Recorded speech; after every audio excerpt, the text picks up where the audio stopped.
Halo, selamat pagi pemirsa. Anda menyaksikan program Polri Presisi. Bersama saya, Agita Mahlika.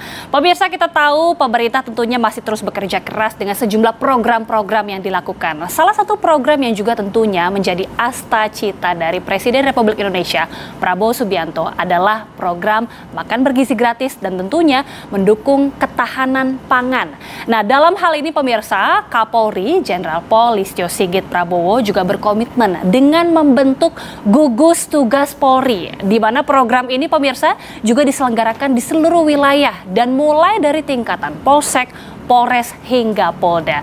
Seperti apa ya sebenarnya gugus tugas Polri ini dan bagaimana kemudian perjalanannya dan program-program yang nanti akan dilakukan? Langsung saja pemirsa, pada pagi hari ini Polri Presisi menghadirkan sejumlah narasumber di studio. Sudah hadir tentunya Brigjen Pol Langgeng Purnomo selaku Ketua Posko Tugas atau Wakil Ketua ya. Wakil Ketua Gugus Tugas Polri. Selamat pagi. Selamat pagi. Pak Langgeng, apa kabar? Pagi. Alhamdulillah. Iya. Salam sehat selalu. Salam sehat selalu.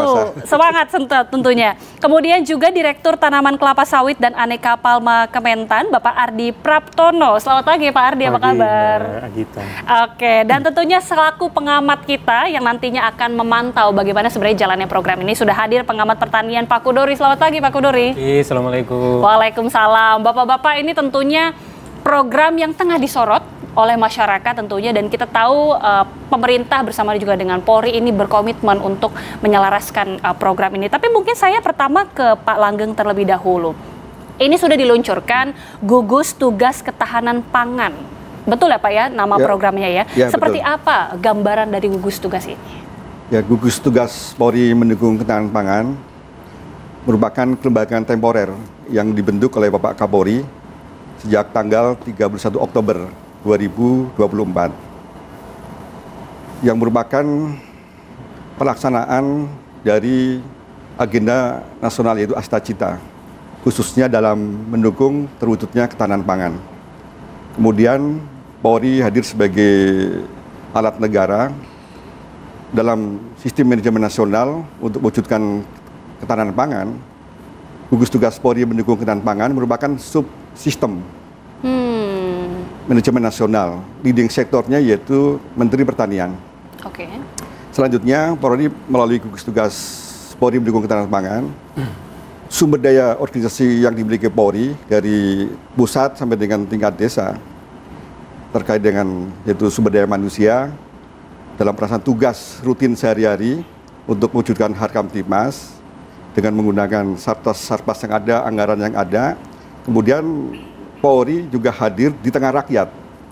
Di tengah rakyat yaitu sasaran antara sebagai penggerak, yaitu di desa-desa ya, program 1 untuk menggerakkan semua komponen yang ada. Jadi Polri sebagai nexus, titik lintas mata air kehidupan untuk menyatukan semua komponen sumber daya organisasi negara yang dimiliki dari desa sampai dengan tingkat pusat untuk fokus bagaimana ketahanan pangan ini dapat terwujud. Oke. Ya, bukan hanya desa, juga sebagai lumbung pangan, Polri dapat ruang yaitu target yaitu tentang 4 juta ton jagung pada tahun 2025. Oke. Kemudian dalam manajemen supaya program ini sungguh-sungguh nyata, kami manajemen melalui aplikasi, yaitu aplikasi gugus tugas Polri mendukung ketahanan pangan. Dan juga comment centernya pun menggunakan fasilitas yang sudah ada yang negara berikan. Ya. Begitu, jadi kami bisa lakukan pemantauan setiap saat sampai dengan tingkat desa. Oke. Dan berikutnya dalam aplikasi tersebut kami bisa melihat perkembangannya, yaitu sebagai kontrol bahwa program ini nyata dilakukan dengan sungguh-sungguh. Real. Artinya gugus tugas Polri ini cukup kompleks, bahkan tadi sudah sempat disebutkan sedikit-sedikit apa saja program-program yang dilakukan, termasuk juga ada 1 juta hektar lahan jagung, ada juga aplikasi. Tapi sebelum ke situ, saya ke Kementerian Pertanian dulu Pak Ardi. Bagaimana kemudian sinergitas antara Polri dan juga Kementan, apalagi ini kan jelas-jelas bisa dikatakan hajatannya Kementerian Pertanian juga, ini tanggung jawab besar dari Kementan. Iya. Terima kasih Mbak Gita. Jadi memang kalau sektor pertanian ini sangat memiliki peran yang penting, terutama kita menuju kepada Indonesia Emas 2045. Nah, tentu sektor pertanian ini akan menyerap tenaga kerja yang cukup besar, kurang lebih 30%. Kemudian ada produk devisa negara yang dihasilkan kurang lebih 500 triliun. Dan ini juga merupakan sumber pertumbuhan ekonomi nasional, sekaligus juga merupakan sumber pendapatan terutama rumah tangga petani di pedesaan. Nah, saya kira dengan adanya pertanian yang perlu secara kompleks ini harus kita dukung bersama, dengan adanya dukungan dari Polri tentu akan memperkuat. Di samping adalah pengawalan dan pendampingan terhadap program pertanian yang tadi disampaikan Pak Jenderal bisa sampai turun ke level di desa. Saya kira ini memberikan kontribusi besar terhadap sektor pertanian. Dan saya kira juga ini akan sesuai dengan arahan Bapak Presiden Prabowo melalui Kabinet Merah Putih bahwa kita harus ada 17 program ya prioritas. Salah satu program prioritasnya adalah Kementan untuk mendukung swasembada pangan. Saya kira itu penting, Mbak. Oke, ini langkah program yang pastinya banyak sekali yang harus dilakukan, banyak sekali program yang harus dikerjakan. Tapi saya mungkin langsung ke Pak Kudori terlebih dahulu. Ini melihat inisiatif langsung ya dari Kementan kita sudah lihat, apalagi dari Polri yang membentuk gugus tugas ini. Bagaimana melihatnya, Pak Kudori? Ya, nggak ada yang salah dengan pembentukan gugus tugas ya, bahwa urusan ketahanan pangan itu dikeroyok ya. Yang kita bisa lihat sekarang itu harus ada pelibatan semuanya ya. Hampir semua kementerian lembaga itu sekarang punya program untuk mengeroyok bagaimana salah satu cita-cita yang ditargetkan oleh Presiden bahwa kita ingin mandiri di bidang pangan, air dan energi ya. Nah, saya kira yang dilakukan Polri atau dilakukan oleh pihak lain ini penting ya, penting karena kalau kita lihat di tahun-tahun sebelumnya ya, periode-periode pemerintahan sebelumnya itu lebih banyak bekerja sendiri-sendiri, berjalan sendiri-sendiri. Nah, memang tinggal bagaimana inisiatif-inisiatif dari kementerian lembaga ini dikoordinasikan, disinergikan supaya terjadi simbiose mutualisme ya, yang saling mengisi, saling mendukung ya. Karena kalau kita lihat sebetulnya ketahanan pangan kita dari sisi produksi itu sangat bagus ya, sangat bagus. Tapi kalau kita lihat dari sisi akses pangan, bagaimana masyarakat kita, terutama masyarakat yang rentan, masyarakat yang miskin, untuk bisa membeli pangan, itu ada persoalan di situ. Oke. Apalagi kalau dilihat dari sisi konsumsi, itu juga masih ada persoalan. Sehingga kita bisa lihat misalnya stunting masih tinggi, wasting masih tinggi, underweight masih tinggi. Masih ada banyak persoalan tentunya. Masih banyak persoalan. Harus... Nah, ketika ini dikeroyok, ini saya kira mudah-mudahan lebih bagus. Nah, tinggal Pak Langgeng, jangan sampai tugas utamanya lupa gitu. Nah, tinggal bagaimana Pak Ardi dan kawan-kawan ini mengorkestrasi Polri dan kementerian lembaga ini supaya jauh lebih bagus. Oke, Pak Langgeng kembali lagi, ketika tadi Pak Kudori sudah mengatakan sebenarnya ada banyak realita yang ada ya, masih ada banyak permasalahan yang ada. Jadi sebenarnya program-program dari gugus tugas Polri ini mungkin tadi sudah dijelaskan, tapi bisa dielaborasi sedikit apa-apa saja sebenarnya programnya, Pak? Untuk program itu dimulai dari level desa atau kelurahan, yaitu melalui program pekarangan pangan bergizi. Kemudian targetnya yaitu bagaimana mengeroyok tadi. Istilahnya dikeroyok ya. Kita kolaborasi gotong royong nasional, semua sumber daya itu dikerahkan untuk mewujudkan ketahanan pangan di desa atau kelurahan. Target bagaimana desa kelurahan tersebut kebutuhan pangan bisa dipenuhi dari warga desa tersebut. Bahkan bisa sampai memberikan yaitu stok untuk bahan baku makan bergizi gratis. Itu program 1. Oke. Dan yang melaksanakan adalah polisi-polisi desa. Oke. Dengan polsek. Ya. Okay. Kalau untuk program 1, polisi sendiri bukan sebagai petani, tapi sebagai penggerak. Kalau sebagai contoh, ruangnya yaitu selama ini sudah berjalan melalui program Bayangkari, yaitu pekarangan pangan lestari. Oke. Pekarangan pangan lestari memanfaatkan pekarangan yang dimiliki untuk meningkatkan kesejahteraan anggota. Program kedua yaitu pemanfaatan lahan produktif. Targetnya yaitu bagaimana lumbung pangan dari Indonesia ini untuk dunia. Untuk Polri diberi ruang oleh negara ya melalui Mentan, yaitu untuk mewujudkan swasembada jagung. Target yaitu 4 juta ton pada tahun 2025 untuk penambahannya. Oke. Kemudian program ketiga itu pengawasan distribusi, mulai bantuan dari pemerintah dalam bentuk alsintan, hortikultura dan lainnya, sampai dengan bagaimana ketika diterima oleh kelompok tani kondisinya, sampai dengan manfaatnya dan dampaknya, dan juga pengawasannya. Oke. Kemudian yang keempat yaitu rekrutmen personil Polri, memiliki kompetensi pertanian, peternakan, perkebunan, gizi, dan lain-lain. Oke, menarik sekali ya. Ada banyak program yang tentunya sudah dicetuskan melalui gugus tugas Polri. Nanti kita akan mendalami satu persatu dari program ini dan bagaimana kemudian implementasinya. Tapi usai jeda pemirsa, sesaat lagi Polri Presisi akan segera kembali.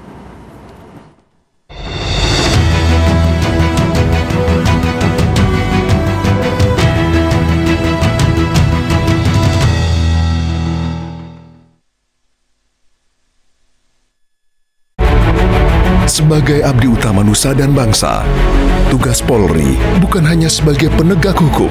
Lebih dari itu, Polri yang tumbuh dan berkembang dari masyarakat, untuk masyarakat. Selalu menjadi sahabat masyarakat.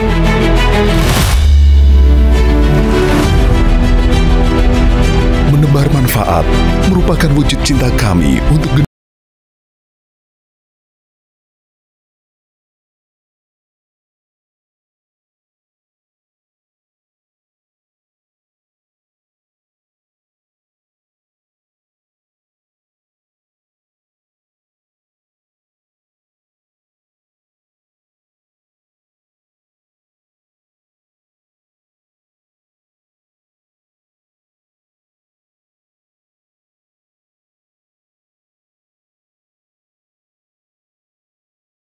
teknologi berkembang pesat.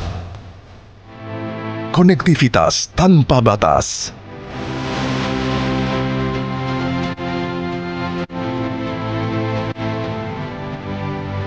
Arus informasi mengalir deras. Hoax pun menyebar dengan mudah.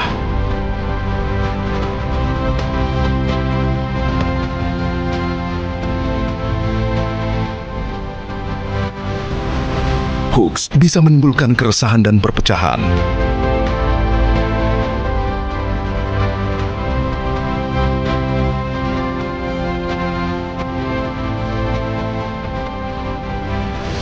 Polri berkomitmen mewujudkan Indonesia bebas hoax hingga tercapai masyarakat aman dan damai.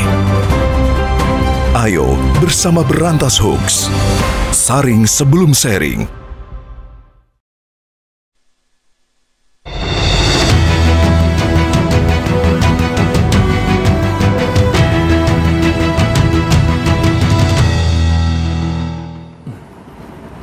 Kembali lagi bersama kami di Polri Presisi. Pemirsa, jika tadi Pak Langgeng sudah banyak menjelaskan ada banyak program-program dari gugus tugas Polri. Salah satunya tadi Pak, yang pertama berkaitan dengan program pekarangan pangan bergizi. Ini mungkin bisa dijelaskan lebih jauh meskipun tadi sudah di-spill di awal ya.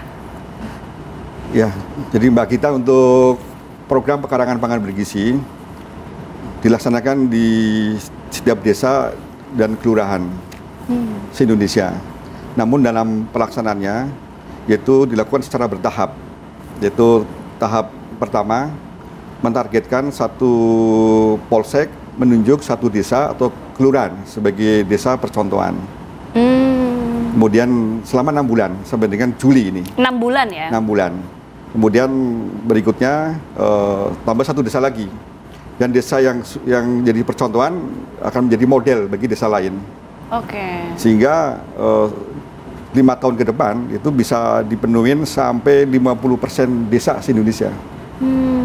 Dan ini sangat menurut saya sangat positif karena penyebarannya kan ada di seluruh, tidak ngumpul jadi satu kan. Iya, iya.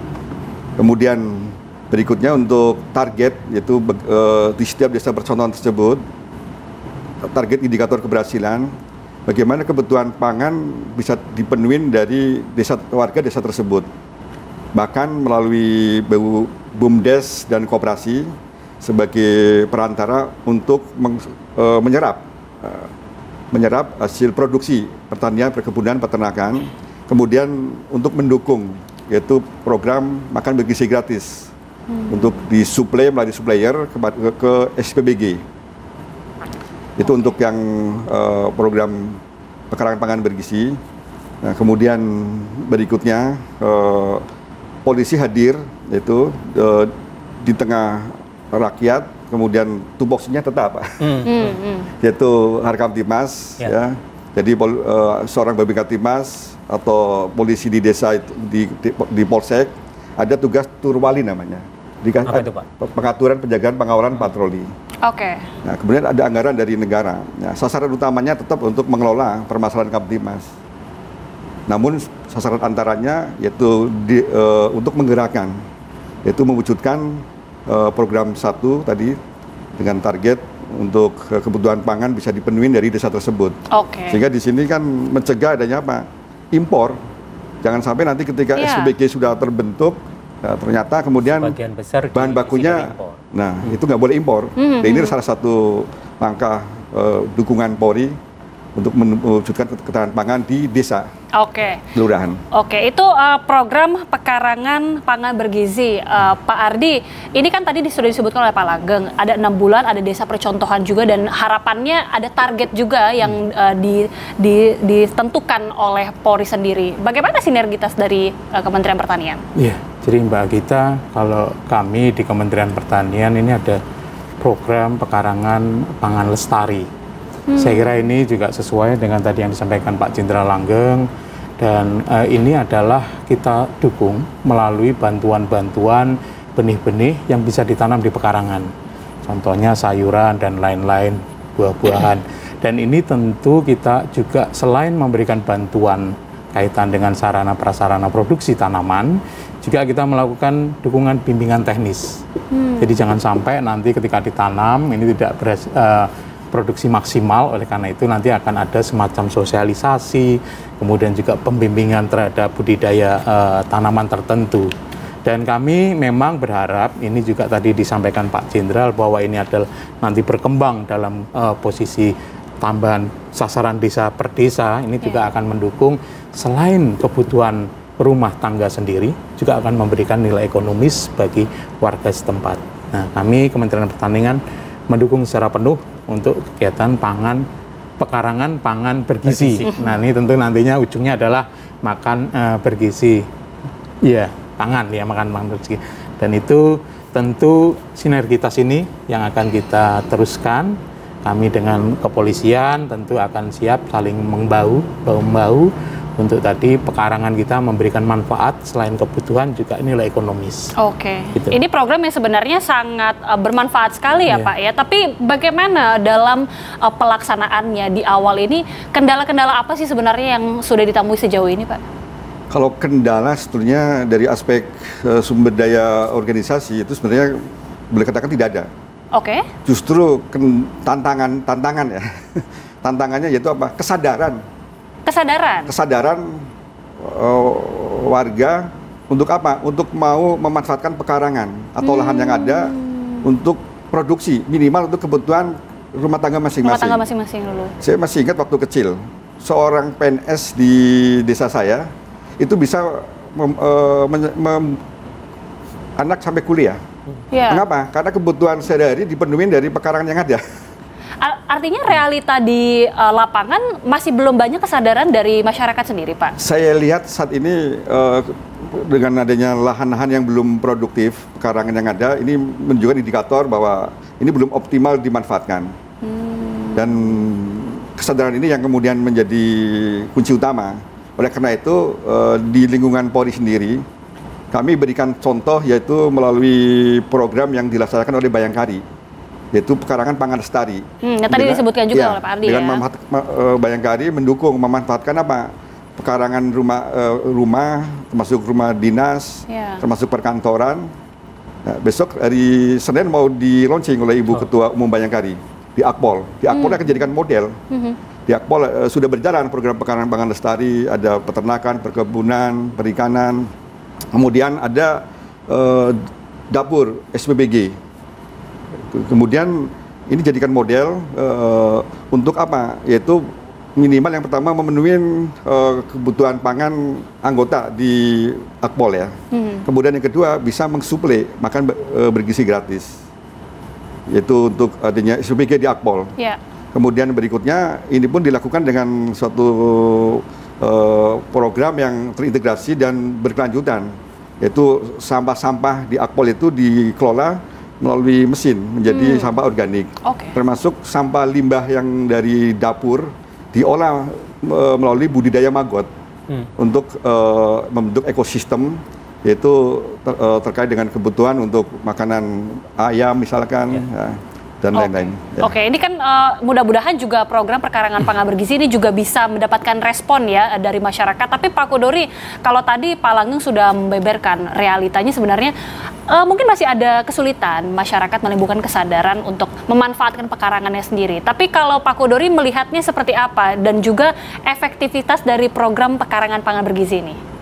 Ya, Pak Ardi tadi juga sudah menjelaskan Kementerian Pertanian punya program rumah pangan lestari. Pak Langgeng menjelaskan pekarangan pangan bergizi. Ya, sebetulnya dua-duanya memanfaatkan pekarangan dan ini saya kira penting. Kenapa? Setidaknya pertama ya, luas pekarangan kita itu luas sekali, Pak. Kalau kita merujuk datanya BPS itu kira-kira 10,3 juta hektar. 10,3 juta hektar. Lebih luas daripada lahan sawah yang hanya 7,38 juta hektar.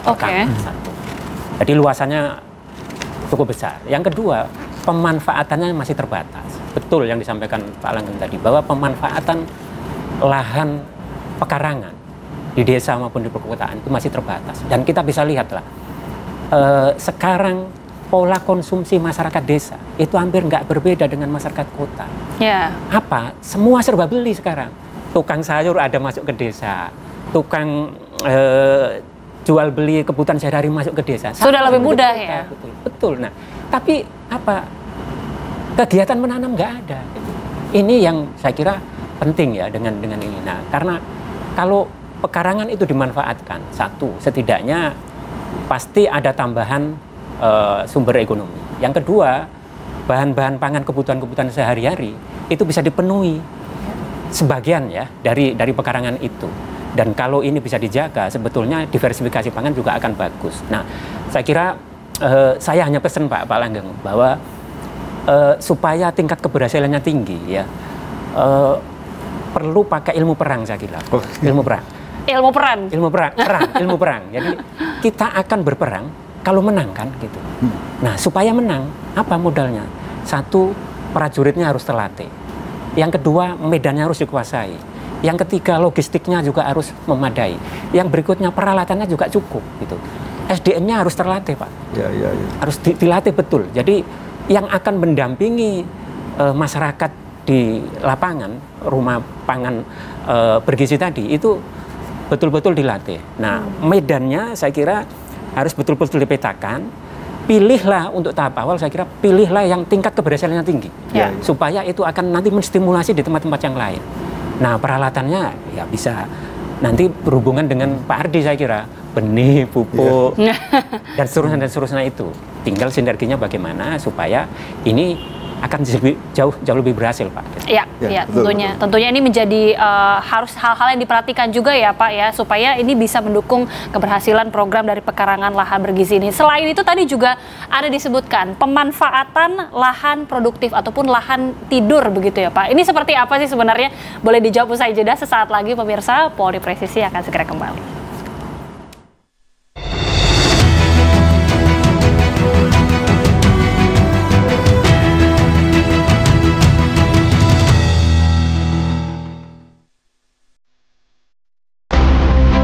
Teknologi berkembang pesat.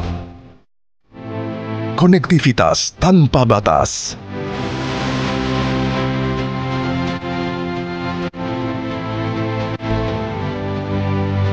Arus informasi mengalir deras. Hoax pun menyebar dengan mudah.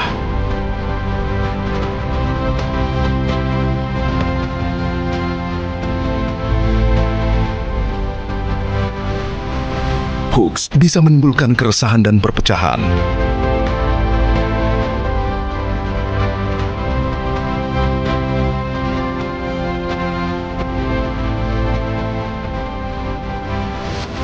Polri berkomitmen mewujudkan Indonesia bebas hoaks hingga tercapai masyarakat aman dan damai.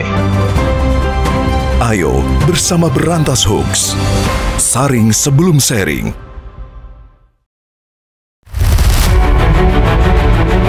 Sebagai abdi utama nusa dan bangsa, tugas Polri bukan hanya sebagai penegak hukum. Lebih dari itu, Polri yang tumbuh dan berkembang dari masyarakat, untuk masyarakat. Selalu menjadi sahabat masyarakat.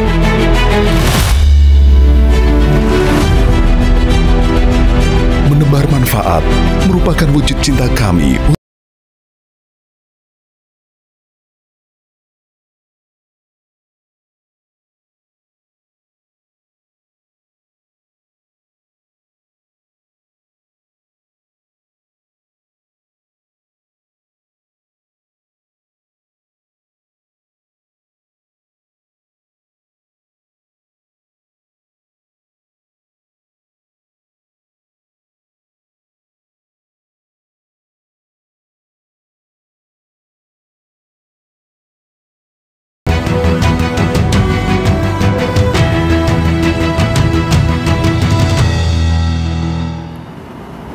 Kembali bersama kami pemirsa, tadi kita sudah bahas salah satu program perkarangan pangan bergizi. Sekarang ada program lagi pemanfaatan lahan produktif. Langsung saja Pak Langgeng, itu seperti apa Bapak? Program pemanfaatan lahan produktif untuk Polri target yaitu nanam jagung. Nanam jagung pada lahan 1 juta hektar dengan menghasilkan produksi 4 juta ton pada tahun 2025. Oke. Kemudian untuk alur yaitu dimulai dari lahan. Lahan yang pertama melalui lahan, ya tadi Mbak bilang kan Mbak kita kan lahan tidur ya. Lahan tidur istilahnya ya Pak ya? Ya itu. Lahan ini dimanfaatkan, itu setiap polda dapat target satu polda itu 5.000 hektar. Oke. Selama targetnya demikian. Kemudian berikutnya yaitu lahan tanaman yang belum menghasilkan, yaitu milik dari swasta, misalkan sawit, karet, kelapa. Jadi dalam pelaksanaannya, yaitu untuk tanah lahan yang milik petani, Polri, yaitu dalam hal ini pelaksanaannya tingkat Polda dan Polres, bahkan Brimob, itu menggerakkan itu membentuk kelompok tani dulu. Kelompok tani untuk memanfaatkan lahan tersebut untuk ditanam jagung. Kemudian untuk lahan tanaman yang belum menghasilkan di kebun yaitu sawit misalkan karet, polisi mengajak mereka sebagai mitra untuk mau menanam jagung. Karena pada hakikatnya ini semuanya menguntungkan. Karena pemerintah telah menentukan yaitu harga pembelian pemerintah untuk jagung atau HBB ini 5.500. Oke. Dijamin akan diserap melalui Bulog. Kemudian alur berikutnya, khusus yang lahan yang dikelola oleh kelompok tani, Polri, yaitu tingkat Polda, Polres, mengfasilitasi yaitu pemberian bantuan, yaitu dari pemerintah terkait dengan alat mesin pertanian, benih, bibit, kemudian pupuk dan lain-lain. Itu untuk alurnya demikian. Oke, itu alurnya, dan kemudian ada pemanfaatan yang tadi disebutkan ya, lahan-lahan produktif, lahan tidur, lahan yang juga masih belum terlalu produktif untuk menghasilkan. Pak Ardi, mungkin bisa diberitahu ya untuk data dari Kementan sendiri, seberapa banyak sebenarnya lahan tidur yang ada ini dan bagaimana kemudian pemanfaatannya? Iya. Baik Mbak Gita, jadi kalau tadi disampaikan Pak Langgeng pemanfaatan lahan tidur untuk jagung, kami sebelumnya sudah menyiapkan atau mendata lahan-lahan, terutama sekali lahan perkebunan, kemudian lahan kering lainnya, dan juga ada beberapa lahan yang tidak digunakan atau dimanfaatkan. Dan ini kita mencatat ada sejumlah di atas 1 juta, tepatnya mungkin 1,7 juta hektar. Dan seluruh ini, Indonesia? Seluruh Indonesia. Dan kami sudah sampaikan kepada Polri dan kita sudah melakukan rakor bersama untuk nanti menindaklanjuti dari 1,7 juta hektar itu. Memang kalau tanaman perkebunan ini tentu di tanaman-tanaman tumpang sari, sehingga luas efektif yang ada adalah kurang lebih 1 juta. Nah 1 juta ini ditanam jagung dan ada penanaman perdana kemarin yang dilakukan Pak Jenderal ya. Dan ini menunjukkan kick off kita bahwa sudah dimulai kegiatan untuk pemanfaatan lahan produktif ini. Dan kami dari Kementerian Pertanian seperti halnya tadi program pertama, kita memberikan dukungan baik itu sarana prasarana, kemudian juga alat mesin pertanian, bahkan Pak Menteri dalam kesempatan tanam serentak yang lalu di Indramayu ini mensupport penuh beberapa lokasi di beberapa polda Pak Jenderal ya, sehingga kemudian juga ada bantuan benih, kemudian juga ini adalah dukungan yang secara masif diberikan oleh Kementerian Pertanian.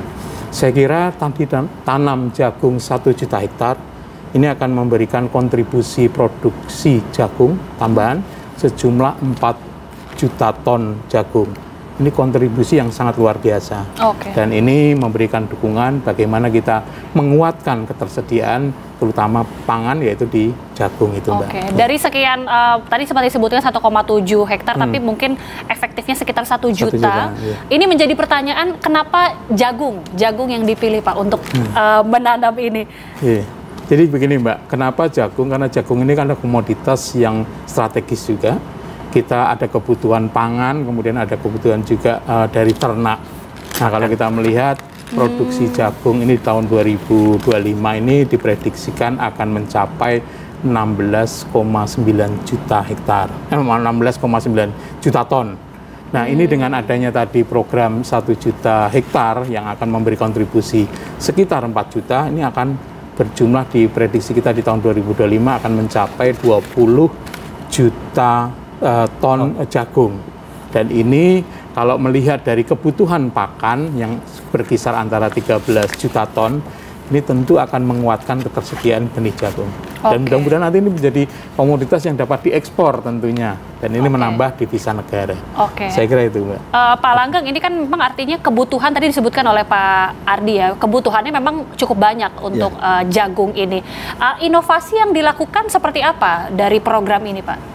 Jadi inovasi untuk memenuhi target ya, itu 4 juta ton tahun 2025. Targetnya yang cukup besar ya, targetnya yang cukup tinggi. Nah, inovasi pertama itu strateginya melalui benih. Nah, di Polda Jawa Timur telah menghasilkan benih, itu 1 hektar menghasilkan 5 sampai dengan 10 ton jagung. Nah, ini merupakan inovasi yang pertama. Sehingga apa? Target 4 juta ton melalui lahan 0,5 juta itu bisa diharapkan sudah terpenuhi. Karena kami saat ini baru menemukan lahan yang siap untuk ditanam jagung ya, tanam jagung, yaitu 450.000 hektar. Dan yang sudah ditanam jagung dan terus akan berkembang ya, nambah terus setiap hari, itu 109 hektar. Jadi inovasi yang pertama tadi benih. Itu yang di Polda Jawa Timur ya Pak ya? Dan ini didukung oleh Bapak Menteri Pertanian, benih diberi untuk semua jajaran Polda dan Polres. Karena yang mengerjakan program kedua ini yaitu Polda dan Polres. Inovasi kedua yaitu melalui pengawasan menggunakan infrastruktur digital dalam memanajemen. Karena kami setiap hari berdasarkan hasil ANEF data pada aplikasi tersebut, kami laksanakan audit melalui Zoom ya di posko gugus tugas Polri mendukung ketahanan pangan secara bergantian yaitu per Polda. Jadi dialogis, ada masalah apa segala macam. Nah, dan menariknya aplikasi gugus tugas Polri mendukung ketahanan pangan ini inovasi yang dibuat ya tanpa menggunakan anggaran negara. Karena yang memiliki ide kan anggota Polri. Kemudian yang membuat aplikasi SDM Polri juga. Begitu siap kemudian menggunakan server yang dimiliki oleh Diftik Polri.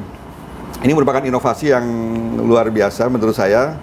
Dan ini bagi saya saya juga tugasnya di bidang SDM. Sehingga ini merupakan langkah strategis supaya menguatkan mental untuk survival.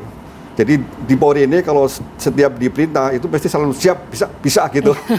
Itu survival, dan ini merupakan modal utama karena Polri ketika ini sudah terbukti juga ya. Ketika dulu waktu COVID itu berhadapan dengan penyakit, pasti mau, kemudian berhadapan dengan penyakit bisa meninggal. Kalau sekarang gugus tugas Polri mendukung ketahanan pangan, ini hiburan jadi sebenarnya. Ini menghadirkan kesejahteraan. Jadi Polri ini sudah biasa untuk survival gitu, diperintah, apalagi yang perintahkan adalah ini panggilan dari Ibu Pertiwi memanggil, itu pasti langsung gitu. Siap kerjakan ya. Siap laksanakan. Oke, tadi sempat diungkit juga sedikit, salah satunya mengenai transformasi digital, aplikasi yang juga sudah dilakukan. Ini mungkin bisa dielaborasi usai jeda seperti apa, dan nanti saya juga ingin minta pandangan Pak Kudori, bagaimana efektivitas produksi atau produktivitas atau lahan produktif ini seperti apa, dan melihatnya untuk mendukung ketahanan pangan seperti apa. Tapi usai jeda, sesaat lagi pemirsa kami kembali.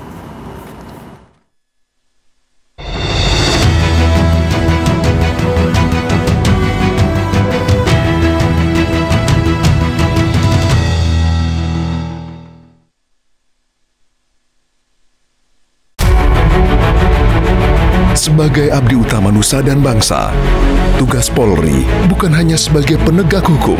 Lebih dari itu, Polri yang tumbuh dan berkembang dari masyarakat, untuk masyarakat. Selalu menjadi sahabat masyarakat.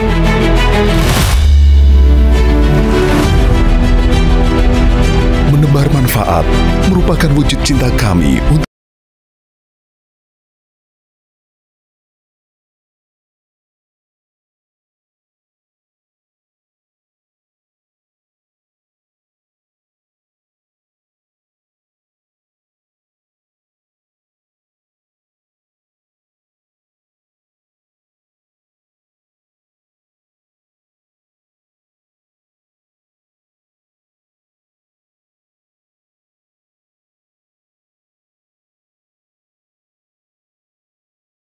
teknologi berkembang pesat.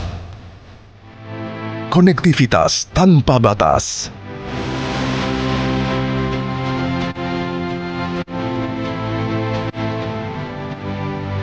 Arus informasi mengalir deras. Hoax pun menyebar dengan mudah.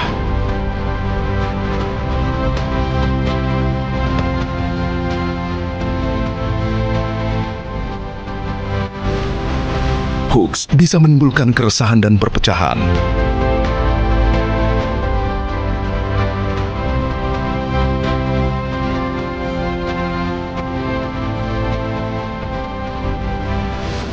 Polri berkomitmen mewujudkan Indonesia bebas hoax hingga tercapai masyarakat aman dan damai.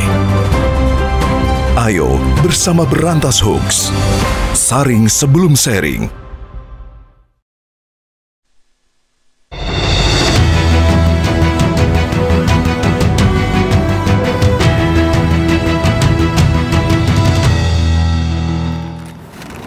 Ya, tadi sudah dijabarkan bagaimana ada potensi lahan produktif di Indonesia, bahkan juga dimanfaatkan untuk menanam 1 juta hektar jagung. Pak Kudori melihatnya bagaimana untuk efektivitas program ini? Ya, tadi Pak Ardi menjelaskan dari identifikasi sudah ditemukan kira-kira 1,7 ya. 1,7. Dan yang kira-kira akan digarap di tahap awal adalah 1 juta. Kalau saya baca-baca ya, sebetulnya lahan tidur yang belum dimanfaatkan maupun dibiarkan ya, itu besar sekali, justru lebih besar dari pekarangan. Oh, jauh lebih banyak. Kira-kira 20 juta hektar, sangat-sangat besar. Lagi-lagi kalau kita bandingkan dengan sawah kita, itu hampir 3 kali ya, gitu. Nah, ini saya kira potensi yang besar. Nah, ini memang lahan tidur itu bisa sudah dimiliki oleh pihak lain, bisa juga masih milik negara, gitu ya.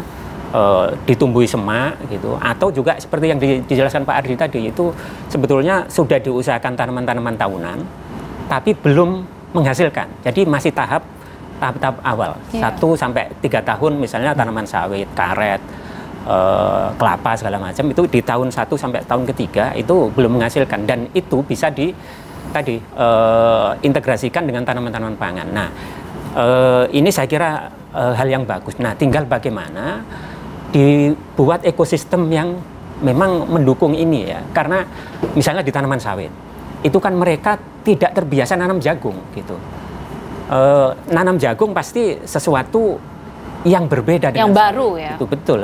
Makanya penting bagaimana ekosistem diciptakan. Misalnya bagaimana kebutuhan pupuknya disiapkan, kebutuhan bibitnya disiapkan, termasuk yang mengelola, yang menanam gitu.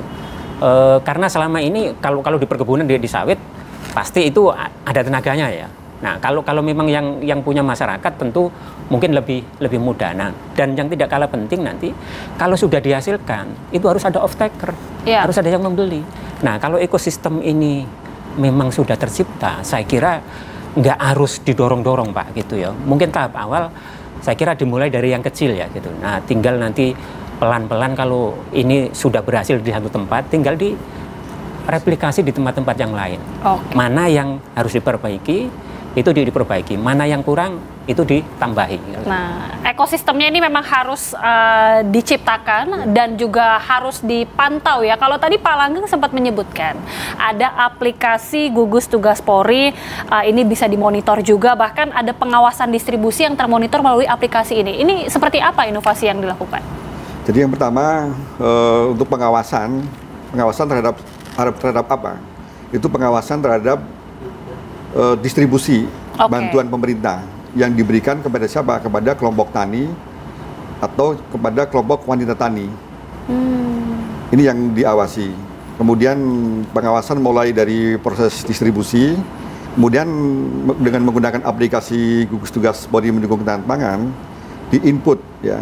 Jadi polisi di desa yang menjalankan program 1, kemudian anggota Polri di Polda atau Polres menjalankan program 2, setiap bantuan dari pemerintah di-input ya, bentuk bantuannya itu misalkan alat mesin pertanian, benih, kemudian pupuk.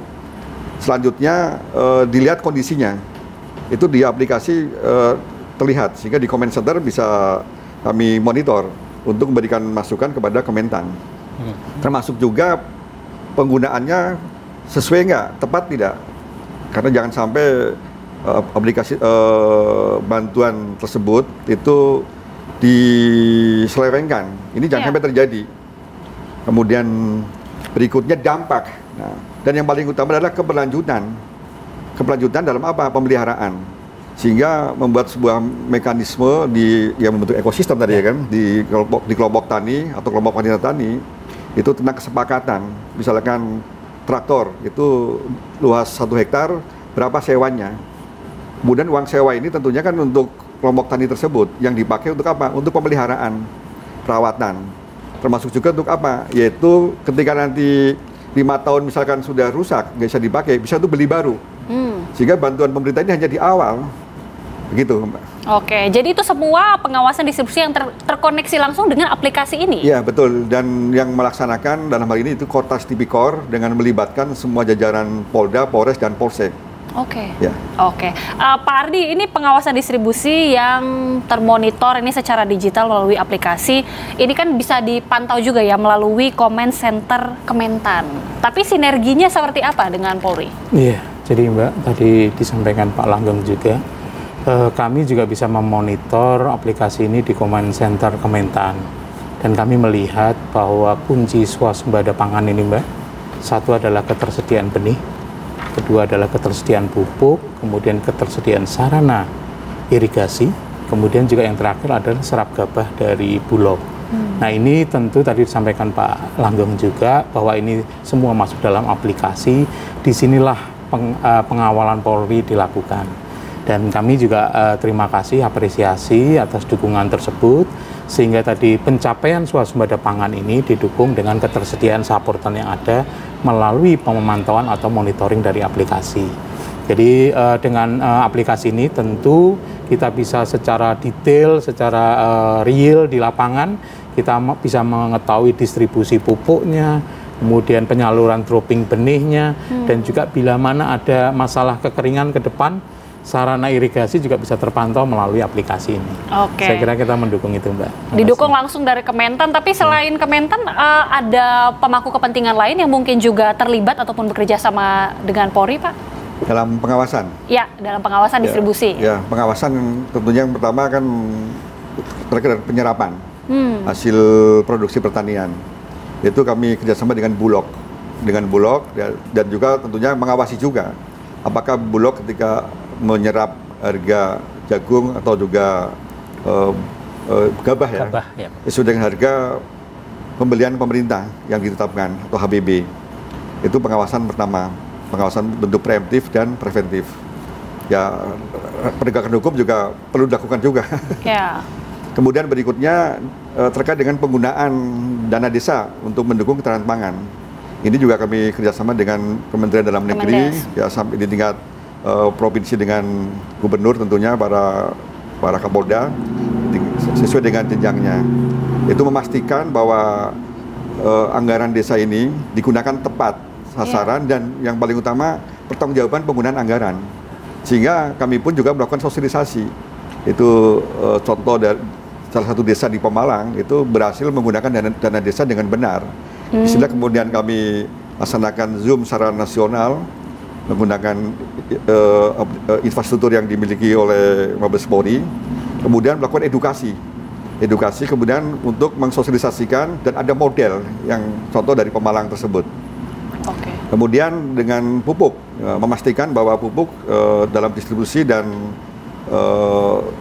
yang menerima itu tepat sasaran. Demikian diantaranya.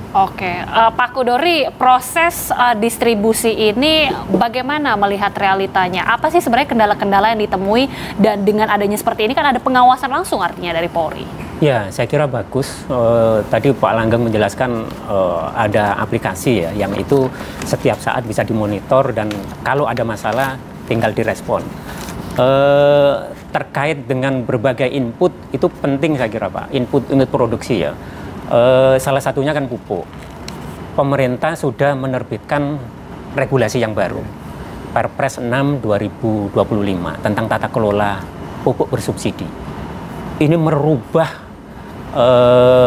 mulai dari sistem produksi sampai penyalurannya dari yang sebelumnya yang sangat berlapis-lapis, berbelit-belit, ini menjadi mudah. Nah, tinggal bagaimana pelaksanaannya di lapangan. Betulkah ini akan memberi kemudahan kepada petani untuk mengakses pupuk itu tepat waktu, tepat jumlah, tepat harga, dan seterusnya gitu. Nah, saya kira penting ini dipantau Pak di lapangan. Nah, di luar itu sebetulnya kita masih punya beberapa PR terkait rantai distribusi pangan ya. Setidaknya ada dua hal. Yang pertama, rantai distribusi pangan kita itu masih panjang untuk beberapa komoditas, dan itu dicerminkan dari margin distribusi itu yang masih tinggi. Itu setidaknya terjadi pada daging misalnya, cabai, dan beberapa komoditas yang lain. Nah, yang kedua, itu rantai distribusi sebetulnya di beberapa komoditas sudah pendek, tapi mengarah pada ketidakadilan. Kita bisa lihat pada beras misalnya. Beras itu kalau beberapa tahun yang lalu rantai distribusinya itu 4 titik. Sekarang itu tinggal 3 titik, Pak. Tapi ternyata margin distribusinya itu lebih tinggi gitu. Jadi mereka yang menguasai pengangkutan, mereka yang menguasai perdagangan itu mendapatkan margin yang lebih besar dibandingkan petani. Nah, saya kira dalam kaitan dengan pengawasan yang tadi penting juga ini untuk tetap diawasi ya, selain yang baru ya.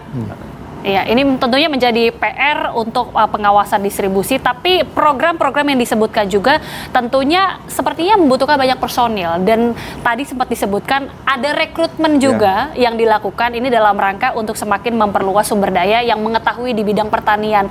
Rekrutmennya ini nanti seperti apa? Pak Langgeng bisa dijawab usai jeda, dan pemirsa kami akan kembali sesaat lagi. Tetaplah bersama kami di Polri Presisi.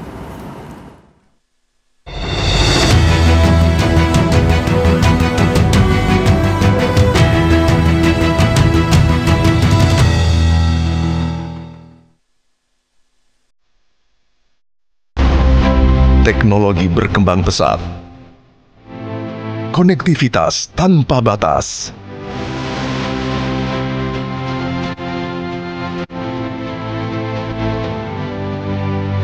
Arus informasi mengalir deras. Hoax pun menyebar dengan mudah.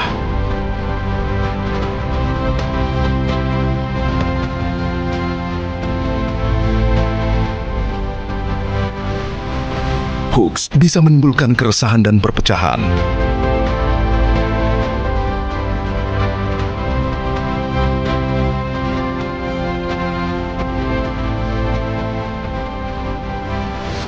Polri berkomitmen mewujudkan Indonesia bebas hoax hingga tercapai masyarakat aman dan damai.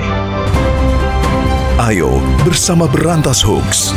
Saring sebelum sharing.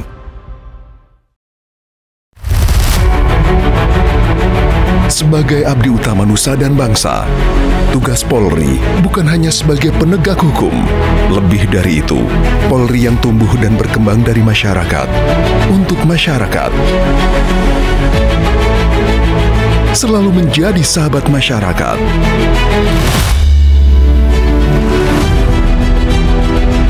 Menebar manfaat merupakan wujud cinta kami.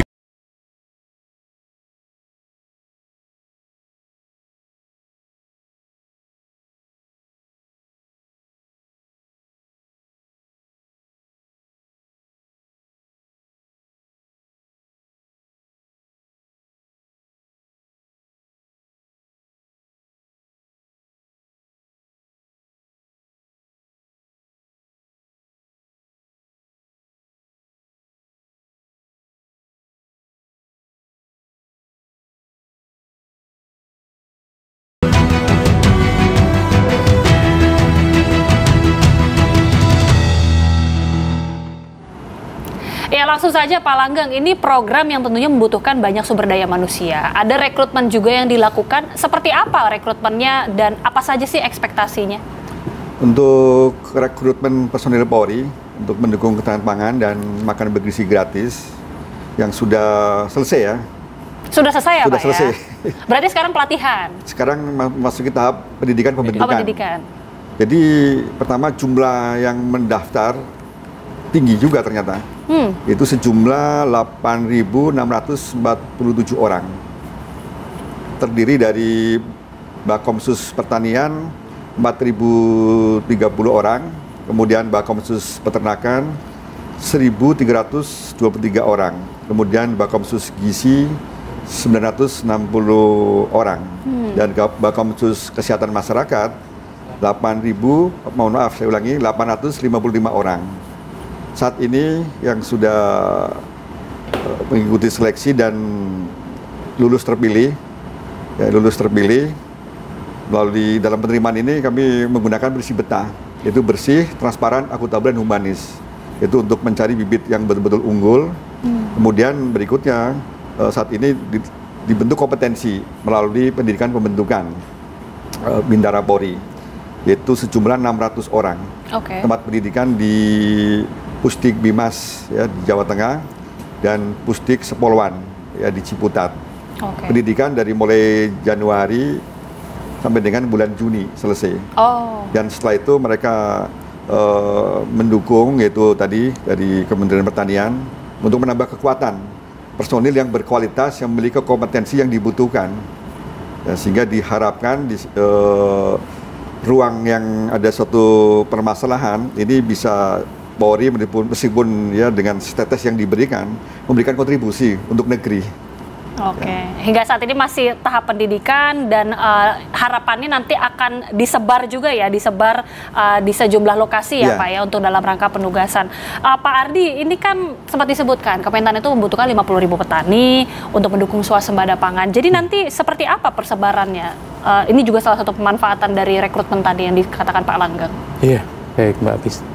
Jadi kalau kita melihat Bapak Ibu sekalian, komposisi petani Indonesia ini didominasi oleh petani-petani yang usianya lanjut ya. Saya kira ini kita menyadari perlu ada regenerasi dari petani Indonesia.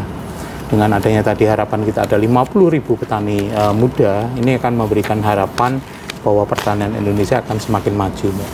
Dan ini juga kreativitas dan kemampuan dari petani muda ini kita akan fasilitasi dengan teknologi dan mekanisasi pertanian. Salah satu contohnya adalah adanya Brigade Pangan. Brigade Pangan ini akan memberikan ruang bagi para petani-petani muda untuk bisa berkarya dalam dunia pertanian, terutama dengan memanfaatkan teknologi dan mekanisasi itu. Dan kalau kami sih yakin nanti kalau dengan adanya petani-petani muda dan tersebar pada daerah-daerah sentra pertanian, tentunya ini akan mendukung keberlanjutan dari produksi dan juga meningkatkan produktivitas pertanian. Salah satu kunci pokok adalah SDM pertanian. Nah, dengan petani muda tadi didukung dengan tadi rekrutmen dari Babin khusus ya Pak? Ya, ada kompetensi khusus. Kompetensi khusus ini akan menambah kemampuan dan menguatkan SDM pertanian kita. Amin. Harapan bersama Pak Kudori, sudah ada rekrutmen penambahan personil yang dilakukan. Keahlian-keahlian apa saja sih sebenarnya yang dibutuhkan dalam realitanya persoalan di lapangan yang harus dihadapi Pak? Ya, saya kira penting ya Bakomsus Bintara kompetensi khusus itu dibekali dengan bukan hanya teori tapi juga praktek Pak di lapangan. Mungkin harus di-drill betul di lapangan itu beberapa bulan sehingga mereka betul-betul tahan banting ya. Karena apa? Nanti ketika mereka terjun ke lapangan itu tidak kaget dengan situasi yang ada. Tadi Pak Ardi menceritakan bahwa petani kita itu strukturnya memang sudah pada tua, gitu. Sebagian besar pada tua. Petani-petani kita itu butuh didampingi. Kalau kita cek dari hasil sensus pertanian sebetulnya, petani yang menerima penyuluhan itu masih sangat-sangat kecil Pak, hanya 5% gitu. Nah, Bakomsus saya kira ini nanti akan bisa memperkuat penyuluh yang dimiliki oleh Kementerian Pertanian yang sekarang menurut regulasi yang baru kan ditarik ke pusat Pak. Nah, tinggal nanti memang dipetakan Pak, kira-kira yang tadi wilayah yang betul-betul kira-kira membutuhkan dan tingkat keberhasilan tinggi. Nah, termasuk tadi kan saya menjelaskan ilmu perang tadi itu. SDM-nya betul-betul terlatih. Jadi yang diterjunkan ke lapangan, Bakomsus ini betul-betul memang sudah siap gitu. Nah, kalau kita berkaca dari keberhasilan swasembada beras tahun 1984, sebetulnya ada 4 hal ya. Dulu kita ada punya yang namanya catur sarana desa. Catur itu 4. Yang pertama adalah penyuluh. Penyuluh ini sumber inovasi, sumber teknologi, pengetahuan baru. Yang kedua ada KUD. KUD itu yang menyediakan sarana produksi, kebutuhan-kebutuhan yang dibutuhkan petani. Ada BRI unit desa yang menyediakan modal. Ada BUUD itu yang akan menampung sebagai off-taker kira-kira gitu. Nah, ini sekarang memang semuanya belum memadai Pak. Nah, tinggal pelan-pelan saya kira kalau ini bisa disinergikan, mudah-mudahan ekosistemnya terbentuk.